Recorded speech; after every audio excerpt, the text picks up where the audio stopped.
Hey, this is me building a $2 million a year business in public. Last month, I made 170 grand. I start these videos with some Q&A, so that could be you if you want to ask questions. Then I do some growth stats, and I show you guys how scale looks from my perspective. And then finally, we do some live strategy. This is going to be us in maybe 15 or 20 minutes. This is my main channel right over here. It just hit 78K, 77.6K, just under 78. And then we just published a video that's now 1 of 10, which is awesome. I love seeing that. What I'm going to do is I'm just going to scroll all the way down to the bottom of the daily updates channel and then just answer your questions first. It's great to just deliver value right off the bat and improves my own engagement as well.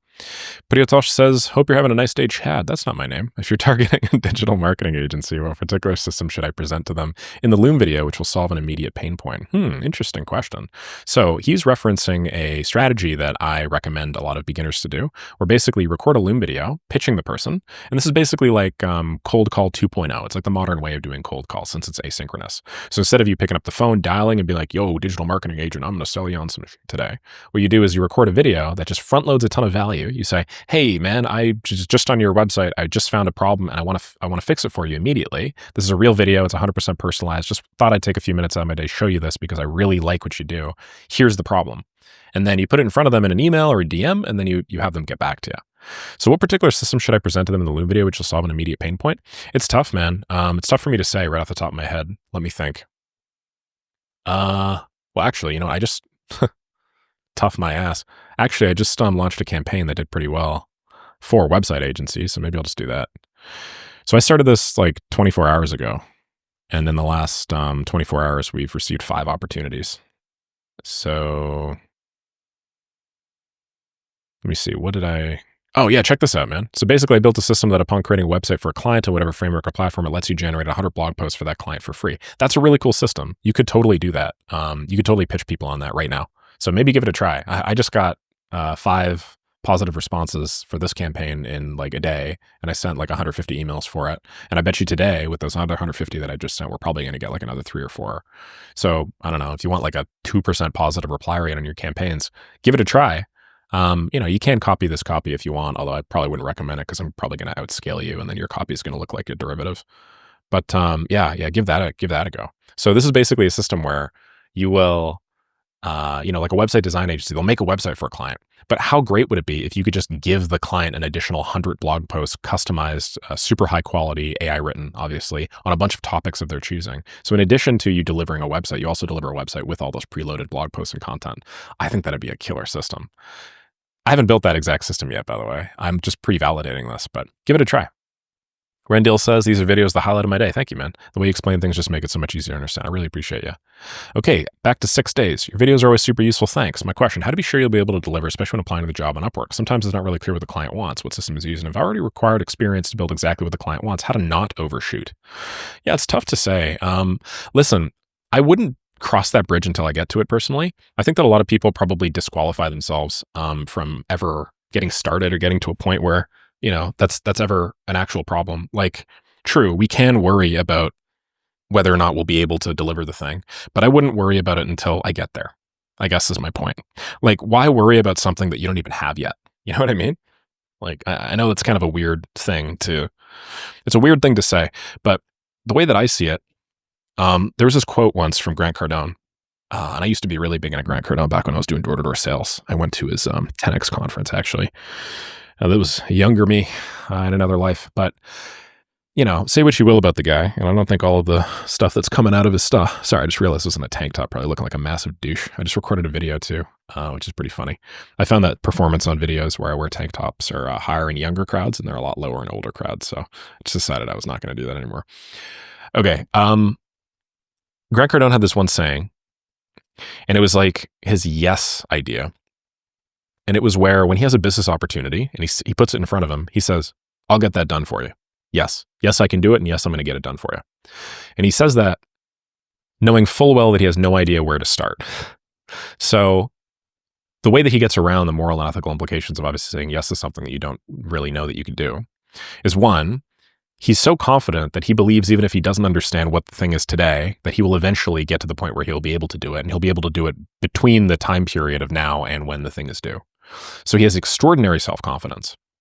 And 2, he guarantees them basically that, if they're not super satisfied, they don't absolutely love it, then they don't pay, or they get some sort of reimbursement, or there's some sort of guarantee.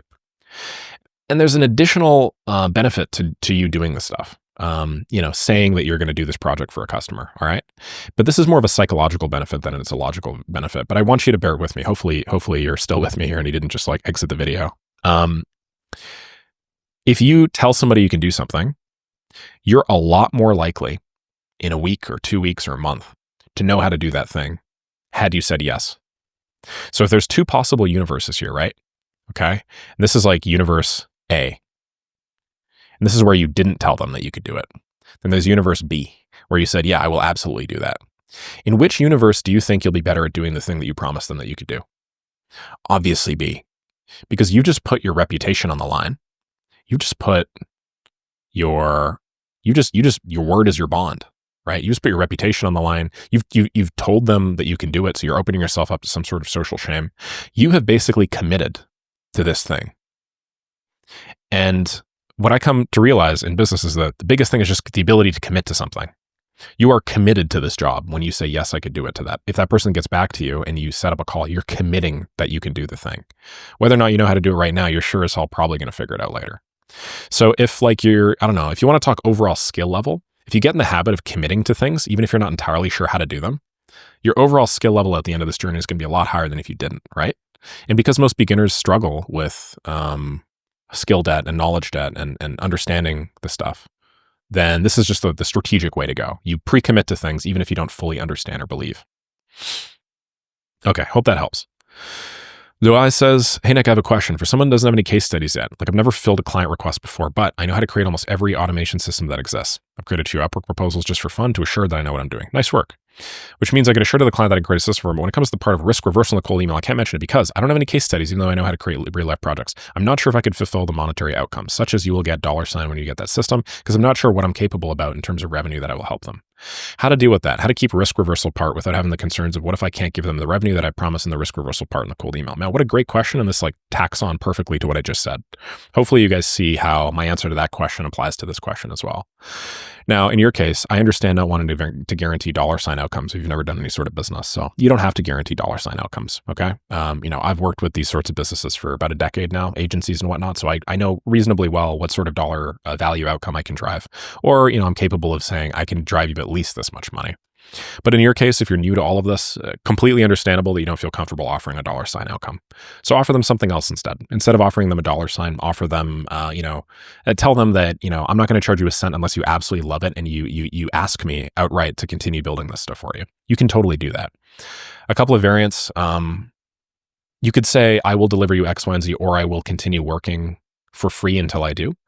That's not as strong, but it's something that I've used myself. We did that in Pacific Creative Group with my old business partner. You could say, you could put some risk on the table. You could say, if I don't do X, Y, Z, I'll buy you an Amazon gift card. I'll refund you and I'll buy you an Amazon gift card. So you could say, instead of a return on investment, you could do some sort of like hours saved per week. This is pretty tough to do in practice because like, how do you actually track their time? But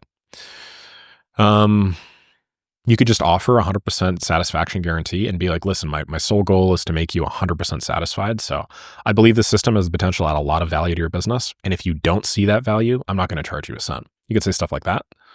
The whole purpose of a guarantee is it's twofold. It makes people a lot more likely to want to work with you, and it makes you a lot more likely to actually do the thing that you guaranteed.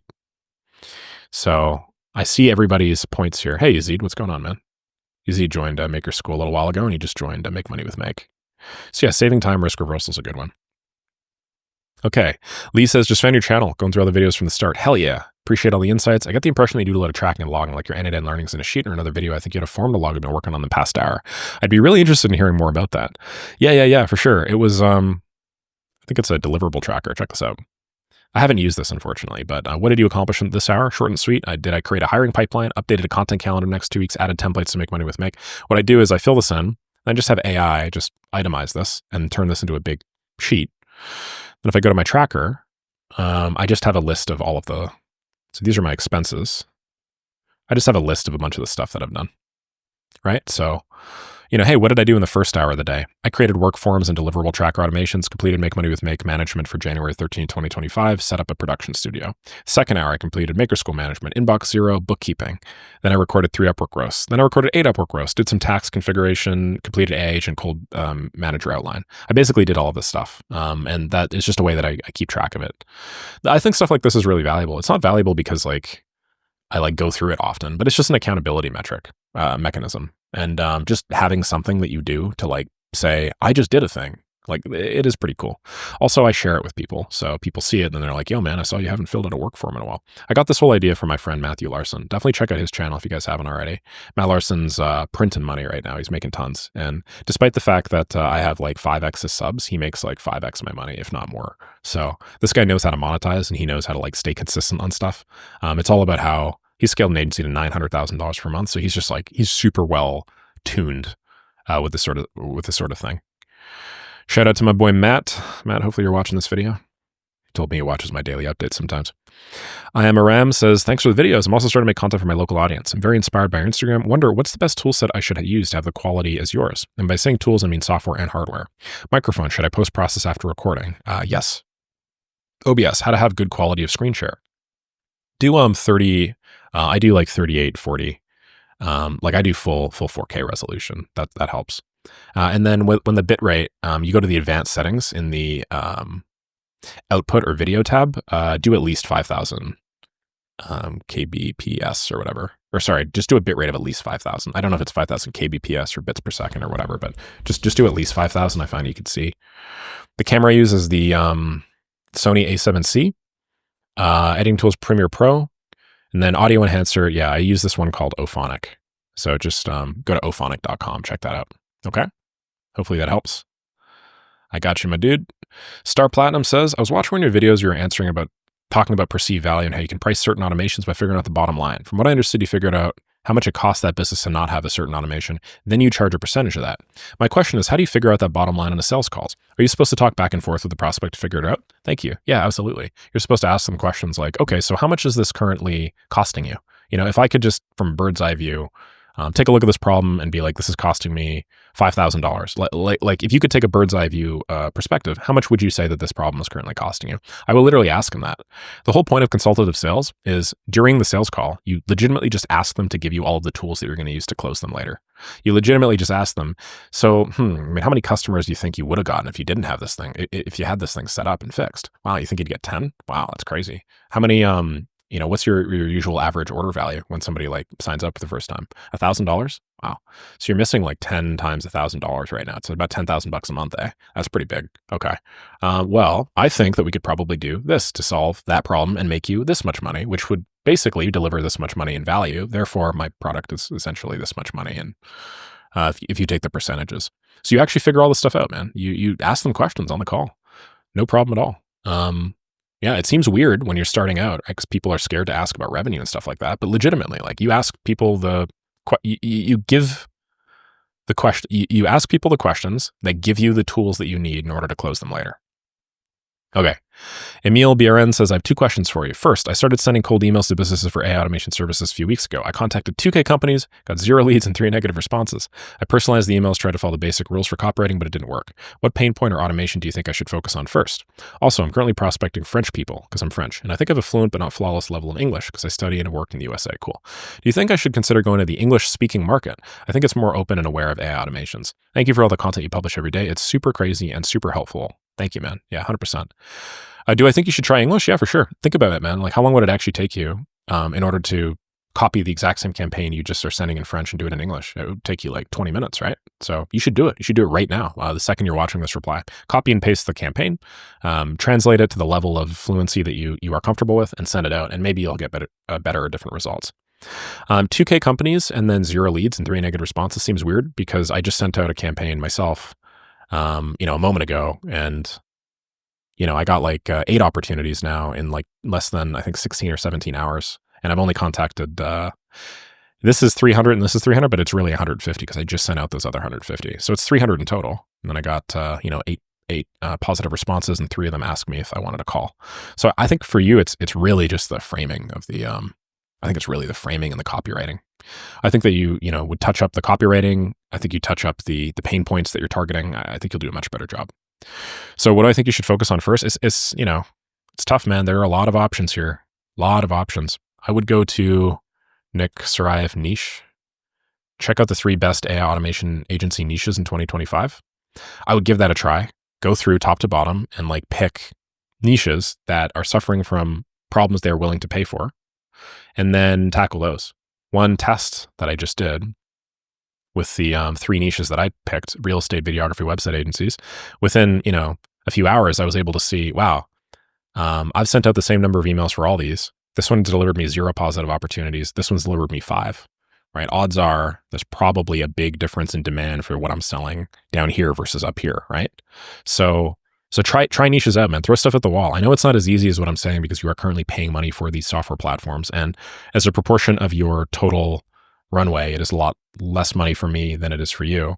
But you basically just have to try. So the good example of that is just do the English thing first, okay? What tool to use to film the YouTube videos in your main channel? I'm looking for a free Loom alternative that's better for longer form YouTube videos. Basically lets you easily switch between full screen and just your face and the full screen desktop view with your face in a small bubble. I just do OBS. Yeah, Open Broadcast Studio. It's just a free software platform, basically, that allows you to do this. So this is like, this is supposed to be a camera. This person set up a custom background here where like, they're going to have like a gray thing and a gray thing and a black thing. Let's see here. You can literally use it for like news and stuff. It's pretty wild. This is somebody like recording a video themselves with a screen share, and they're doing a stream chat too, which is built in, so they can actually like stream, which is kind of neat. Somebody playing a video game, some zombie video game it looks like, and they have a green screen behind them. So yeah, OBS is the way to go. Just spend like 2 or 3 hours looking into OBS and how to use it and stuff. Sarcasm says, good thing you brought up that these high skyrise buildings can have a few elevators and so a lot of crowding. Oh my God, so annoying. Yeah. Just curious, is there anything else you learned traveling, living at various places that you'd suggest looking out for when trying to pick a place? I plan on traveling a lot and maybe renting out a few Airbnbs while I'm in other countries like Greece and the Middle East. So some heads up would be great to know. I go to the gym every other day, and while traveling, I always have a hard time sticking with it. So good on you for sticking with it while traveling. Yeah, thanks, man. I figured I would make it a little bit harder to stick to the gym because if I could thrive in like a more difficult environment, then I'm going to be able to thrive when I finally settle down in one place. Ow. Speaking of the gym, I didn't go yesterday. I should have. Okay. Things that I've learned. I don't live in wood buildings anymore. In Canada, there are tons of wood buildings. Vast majority of the new constructions are low-rise wood buildings, so wood frame construction. Wood frame constructions are just a lot more noisy. So if you get something that's not top floor, you sometimes hear people walking above you. I hate that. So as a general rule of thumb, I only live in like concrete stone buildings now. So that's number one. Number two, I don't want to do really high-rise stuff and be really high up anymore. I prefer to be somewhere in like the first maybe 3 to 5 floors of a building. So if I do end up in a low-rise, I'll make sure it's a concrete low-rise, and then I'm going to do like the first, maybe like the 3rd, 4th, or 5th floor. I think there are multiple benefits to that. I think that you can have like larger terraces and stuff like that on low-rise versus big high-rises unless you're at the top of a penthouse. I think it's also a lot more convenient because I don't have to use the elevator for everything. And as I've said, I just hate the idea that I have to rely on this little tube, especially in buildings that are just so shoddily constructed these days that there's so few elevators. That when one goes down, you get like 800 people piling into another. I don't want to live in like super modern buildings. I've noticed that the newer the building is, the smaller the living space is. The living space in my current apartment here may look a little bit bigger, but it's probably like 600 square feet or something. It's very tiny. I don't need much room, to be honest, but I have found that there is something with my mood when I don't have too much space. I was probably, you'll see some allegations where I said a while ago, well, I live in like 100 square foot little box. I just sit on my desk and I drink coffee, and I do need to drink my coffee, by the way. That's probably why I'm all over the place. I go to my kitchen counter, drink my coffee, and then I just sit down and I work, and then I eat here, and I do everything here. So how much space do I really need? But there is something to be said about the amount of space you have. I'm finding that I'm not claustrophobic or something, but when the space is a little bit smaller, I just feel a little bit less open. I need some sort of sun or some sunlight. So some apartments that I've rented just have no windows that are facing any sort of direction where the sun can shine, or they face like a wall or something like that with the background. So you just have like a wall, there's like, I don't know, like 15 meters to the next building and you're just staring at concrete all day. I'd like to have some sort of view just to let in light. I think it's healthier. And then you can, like rise and set with the sun. The building needs to be pretty quiet. That's very important for me. I'm probably going to hurt some subs here, but I just don't really like the smell of like weed in the hallways. Some of the buildings that I've been in, they smell like weed all the time in the hallways. I don't know. Just probably more of like a young crowd. In Canada, it's legal. And, I used to smoke weed when I was younger and all. So I'm not like hating on anybody that still does. But yeah, I just don't really like, I just don't like smell in hallways in general. But I remember a couple of the Airbnbs that I recently rented just like smell like pot everywhere. And I'm like, those guys are having fun. But I don't really like coming home and then just having to smell that, I don't know, all the time. Just puts me in a different mindset, I guess, different space. What are some other things? I like natural gas stoves because it's really easy to cook. I like buildings with gyms because buildings with gyms are obviously a lot more convenient. My old place took me 10 minutes to get to a gym. And so it was 10 minutes plus 10 minutes. That was like 20 to 30 minute round trip every time. And if you live in a colder climate, or I guess hotter climate, really, just one that you can't just get out of your door and then go without some sort of preparation, you also have to deal with like the exposure of the outside elements, which takes a few more minutes to prepare for. So you got to add, I don't know, put on some sunscreen or put on like a thick jacket or put on some boots and then have like stuff in your backpack that you're going to change with at the gym. These are all minor optimizations, I would say, but I have noticed all of them. Yeah. Let me think. Is there anything else? Oh, I need a bathroom fan. I don't like not having bathroom fans. I moved into like some older apartments that just use some negative pressure system for their bathroom fan. I just don't like it, man. Just things get really steamy after I shower, and obviously that other thing. Yeah, that's about it, I would say. Anything here that I like or I don't like? Yeah, pretty modern. I don't really ever use the television, so I don't need a television in my place.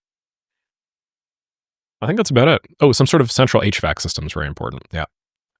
We get a couple of wildfires a year, a couple of wildfire days a year out here. Well, a couple hopefully this year. Like last year, I think we had like 10 days in a row where it was just like super smoky and you couldn't really go outside. That was brutal. It's like negative 25 in the winter and then it's like wildfire, hellish landscape in the summer. Holy, was that rough. But having some sort of central HVAC system is good because in the summer, obviously you have some air conditioning. And then in the winter, you have the ability to heat your property. And then, if it is ever wildfire, you don't have to deal with that. Cool. Hopefully that makes sense, man. Yeah, I just gave you everything that I currently am thinking of. And if anybody has any tips that maybe I didn't think of, I'd love to hear them down below. But yeah, that's the nuance of the places that I'm looking at.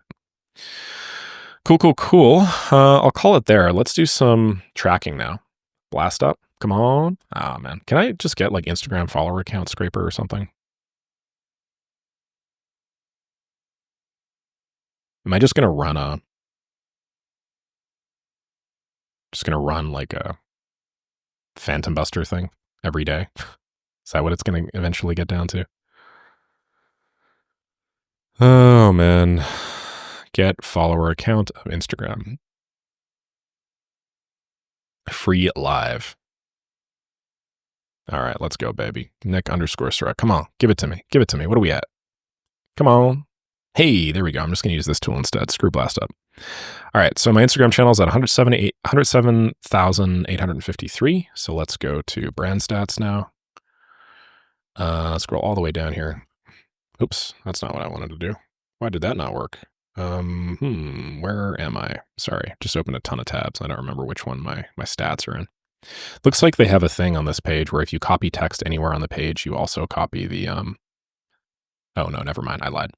Okay, so I was kind of wrong with the 107,000 yesterday. Probably wasn't 107,000, but like 106,000, but I just didn't have access to a scraping tool, so I just put 107K.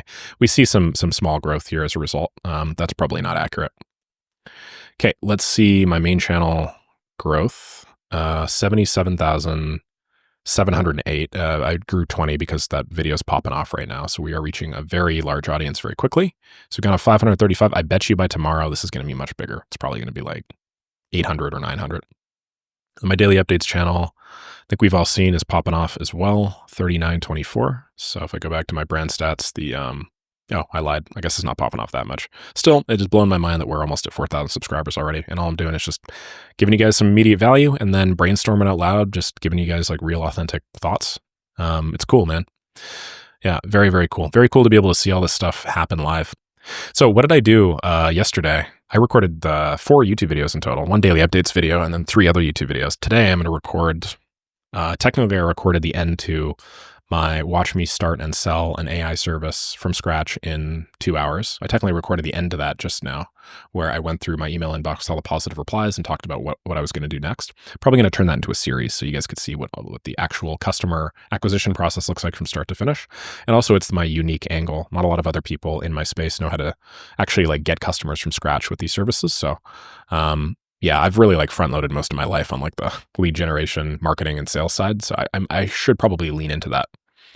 So I'm going to record 2 videos today. I already recorded 1. Well, actually, I already recorded 2. So I'm going to record another one plus this one. So actually, it's probably going to be 4. And then I have to do a bunch of client fulfillment, unfortunately, which sucks because one of the systems that my customer was using is just down. It's not working at all. I don't know why. There's some bug with one of the CRM systems that I put together for him, and I have to like step in and I have to solve it pretty immediately. So just wanted to get all this stuff up and done before he signs on for the day. And he typically does at 9 o'clock, which is, 10 o'clock my time, which is in 13 minutes. So that's going to be interesting. I don't know how long that's going to take, but I love this guy to death. He just asks that I get on the call with him live and like we do the debugging live, which kind of annoying, to be honest. It is annoying if you're watching my video. Sorry, my brother. But, it's not good to like have to get on a call. I know that you want to see like what I do and stuff like that. It's valuable, but from my perspective, I gotta like sit there physically and then do everything synchronously, right? And I can't just like be in my boxers. I have to like actually, seem somewhat presentable.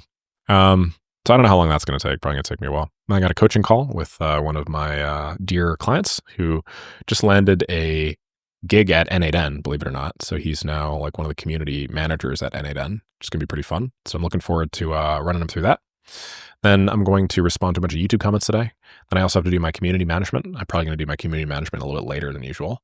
On the community management front, we just hit 2,123 members in Maker School. So the monthly recurring revenue is now almost 150 grand, 149,600 bucks or something, unless I crossed the 150K mark a few minutes ago. So if you think about it, was it last month or the month before? I think I made 138K, 142K. I don't even remember, but, you guys probably would because I mentioned at the beginning of every one of my videos. So I'm now generating more money than that entire amount of monthly profit. And I'm doing it entirely with Maker School. That's not even taking into account the ad revenue that I'm making, or I make money with make.com, or my agency, or the referrals, or my affiliate. It's crazy how much money I'm going to make this month. So I made my goal $2 million a year business, right? Well, I'm probably going to hit a $3 million a year run rate, which is crazy to me. So turns out the key is just when you find something that works, like posting content, you just post content all day. That ends up being your daily actionable. And you just double, triple, quadruple down and just do that one thing. And every unit of effort that you expend on that one thing delivers you 10x the results, and it compounds over time. Who would have thought, right? It's more or less all I talk about every day. Might as well take my own advice. So I'm pretty stoked about this. I don't know. Am I eventually going to get tired of winning? I'm not really sure. I don't really know. I'm having a lot of people from school reach out to me now, which is cool. I had a lot more people from WAP reach out to me and stuff like that as well. I think they just see the size of the community. Definitively number 4, and soon I'm going to be number 3, assuming that their school revenue continues to drop and mine continues to go up, which I think it will. So yeah, to be honest, I have a ton of work to do today. And, it's certainly simple work for me right now, but it's not easy. It just takes really long hours and stuff. Hence the unfortunate addiction to caffeine that I have reignited. But I'm going to get it all done. And I think, I'm excited to see where the next couple of weeks and months go with this stuff because just nonstop skyrocketing through everything. It's almost like every video is a 1 of 10. On YouTube, when you post a video, it says, the ranking out of the last 10 videos you posted. It's almost like every time I do it, it's just like consistently exceeds the heights. So that's going to be cool. And then, I think after next week, I'm going to have a really big queue. So I should be able to go to San Francisco without any interruptions. Should be able to continue posting daily content when I'm there with the daily updates. Oh, and I'm considering starting a podcast with Jack Roberts as well. Again, because the content lever is just such a disproportionate return on investment. So I'm really, really glad. I think I picked all this stuff right. I know I get chat on now a lot more often because my agency revenue is a very small portion of my content revenue. But I think because I do all the fulfillment myself, I get to see what works today. I get to play around with things that work today. I get to keep my skills extraordinarily sharp. And so I get to be like the unbiased source of like the stuff that's currently working right now. And I think if I quadruple down on that, I'd learn a little bit more about the industry and I'd be a little bit better realistically. I would, because I'd be doing even more of it as a proportion of my day than I'm doing now. But I'd have nowhere near as much content. And I wouldn't be able to spend anywhere near as much time pulling the lever that makes me the money. So if we're talking 80-20 here, I think that's the 80-20. The fact that I manage these 3 clients right now myself, I think is key. And yeah. Oh, one more thing I got to do. I got to record a video for Santi. He's one of my referral partners for Left Click, and I have to record a video for a client that he is currently bringing on. He's pitching them like $13,000 a month, and I'd get a pretty fair chunk of that. So I said I was going to record a video for that client talking about the things that I see as like his bottlenecks and whatnot. And Santi is going to use that as social proof to improve the probability that he closes the deal. That's going to be pretty fun. Anyway, I think I'm done talking. I'm just going to go do a bunch of work now. Thank you very much for watching. Looking forward to seeing you all tomorrow. Join Maker School and makemoneywithmake.com because prices continue to go up. And obviously we're getting a flood of new members in. Thanks so much.